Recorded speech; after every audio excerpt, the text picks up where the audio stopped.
സജീവമായി പ്രവർത്തിക്കുന്ന കോൺഗ്രസ് നേതാക്കൾ രാഹുൽ ഗാന്ധി ഉൾപ്പെടെയുള്ളവർ 84 വയസ്സുള്ള ശ്രീ എ കെ ആന്റണിയേക്കാൾ കഴിവ് കെട്ടവനാണെന്നാണോ താങ്കൾ പറഞ്ഞു വരുന്നത്? പിതാവ് എ കെ ആന്റണി എതിർ സ്ഥാനാർത്ഥിക്ക് വേണ്ടി മത്സരിക്കാൻ വന്നാൽ താങ്കൾക്കത് ബുദ്ധിമുട്ടാകുമോ? ഇതൊക്കെ സ്പെക്കുലേഷൻ. ഞാൻ പറയുന്ന പ്രചാരണത്തിന് വന്നാൽ അത് താങ്കളെ ബാധിക്കുമോ? അദ്ദേഹം 84 വയസ്സായി. അദ്ദേഹം ഇന്ന് പാർലമെന്ററി രാഷ്ട്രീയത്തിൽ നിന്നെല്ലാം വിരമിച്ചു. 2 കൊല്ലം മുമ്പേ വിരമിച്ചു. ഇപ്പം ഇന്ന് ഞാൻ ഭാരതീയ ജനതാ പാർട്ടി ഇന്ന് ലോകത്തിലെ തന്നെ ഏറ്റവും ജനസമ്മതനായി. അദ്ദേഹം വന്നാൽ അത് ബാധിക്കും. പറഞ്ഞു കഴിയട്ടെ. ഇപ്പം അദ്ദേഹം ഇന്ന് പാർലമെന്ററി രാഷ്ട്രീയത്തിൽ നിന്ന് വിരമിച്ചൊരു വ്യക്തിയാണ്. പക്ഷേ ഇന്ന് കോൺഗ്രസിൽ സജീവമായിട്ടുള്ള ഏറ്റവും മുതിർന്ന നേതാക്കൾ രാഹുൽ ഗാന്ധി ഉൾപ്പെടെയുള്ളവർ മറ്റാരായാലും ഇവിടെ അടുത്ത 40 ദിവസം വന്നാലും ഒരു കാര്യവുമില്ല. കാര്യം ഇവിടെ ശ്രീ നരേന്ദ്രമോദിജി ആണ് എനിക്ക് പ്രചരണത്തിന് ആദ്യത്തെ ദിവസം വന്നത്. അദ്ദേഹം വന്ന 1 മിനിറ്റിന്റെ ഇമ്പാക്റ്റ് പോലും വേറെ ഒരു നേതാവും ഉണ്ടാക്കാൻ പോകുന്നില്ല. ശ്രീ എ കെ ആന്റണി ആയാൽ പോലും ഞാൻ പറഞ്ഞല്ലോ, സജീവമായി പ്രവർത്തിക്കുന്ന കോൺഗ്രസ് നേതാക്കൾ രാഹുൽ ഗാന്ധി ഉൾപ്പെടെയുള്ളവർ 84 വയസ്സുള്ള ശ്രീ എ കെ ആന്റണിയേക്കാൾ കഴിവ് കെട്ടവനാണെന്നാണോ താങ്കൾ പറഞ്ഞു വരുന്നത്? അങ്ങനെയല്ല. അദ്ദേഹം ഒരുപക്ഷെ പ്രസംഗിക്കും എന്ന സൂചന അദ്ദേഹം നൽകുന്നുണ്ട്.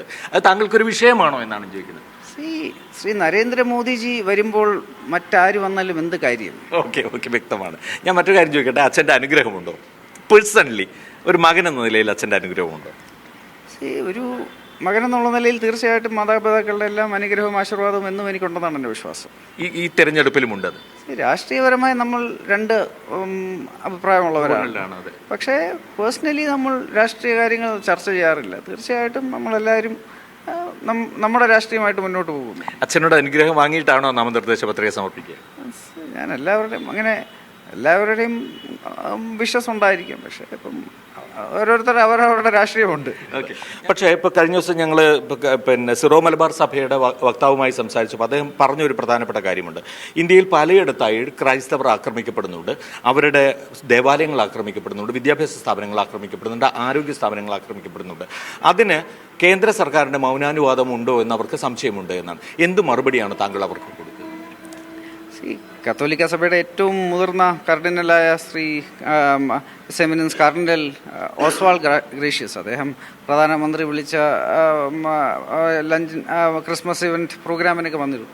അദ്ദേഹം തന്നെ ഈ വിഷയങ്ങളെക്കുറിച്ചൊക്കെ വളരെ വ്യക്തമായി പറഞ്ഞിരുന്നു. അതായത് ഈ മണിപ്പൂരിൽ നടക്കുന്നതൊക്കെ അതാണ് ഇവിടെ ഒരു വ്യാജ പ്രകടനം നടത്തിക്കൊണ്ടിരിക്കുന്നത് നമ്മുടെ രാഷ്ട്രീയ എതിരാളികൾ.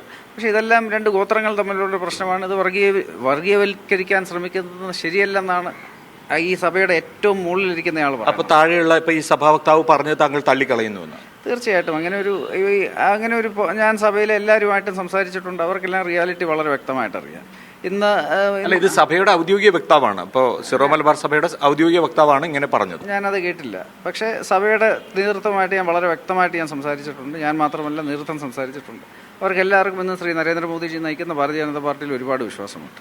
ഇന്ന് ഇന്ത്യൻ സിനാരിയോ നോക്കുകയാണെങ്കിൽ ഇന്ന് ഗോവ അതുപോലെ നോർത്ത് ഈസ്റ്റിൽ തന്നെ 4-5 സംസ്ഥാനങ്ങൾ, ഇതെല്ലാം ക്രിസ്ത്യൻ ഡോമിനേറ്റഡ് സംസ്ഥാനങ്ങളാണ്. ഇവിടെ എല്ലാം ഒരു സംസ്ഥാനമില്ലാതെ എല്ലാം ഇന്ന് ഭാരതീയ ജനതാ പാർട്ടി ഒറ്റയ്ക്കല്ലെങ്കിൽ നമ്മുടെ സഖ്യകക്ഷികളുടെ കൂടെ ഭരിക്കുന്ന സംസ്ഥാനങ്ങളാണ്. അതിന് കാരണം ഇവിടെയുള്ള ക്രിസ്ത്യൻ സമുദായത്തിലുള്ളവർക്കും മറ്റെല്ലാ സമുദായത്തിലുള്ളവരെ പോലെ നമ്മളിൽ ഇത്ര വിശ്വാസമുള്ളത് കാരണമാണ് നടക്കുന്നത്. പക്ഷേ കേരളത്തിൽ മാത്രം UDF ആയാലും LDF ആയാലും അവരൊരു ഫിയർ സൈക്കോസിസ് ഉണ്ടാക്കാൻ ശ്രമിക്കുന്നുണ്ട്. പക്ഷേ ഈ തെരഞ്ഞെടുപ്പിൽ അത് നടക്കില്ല.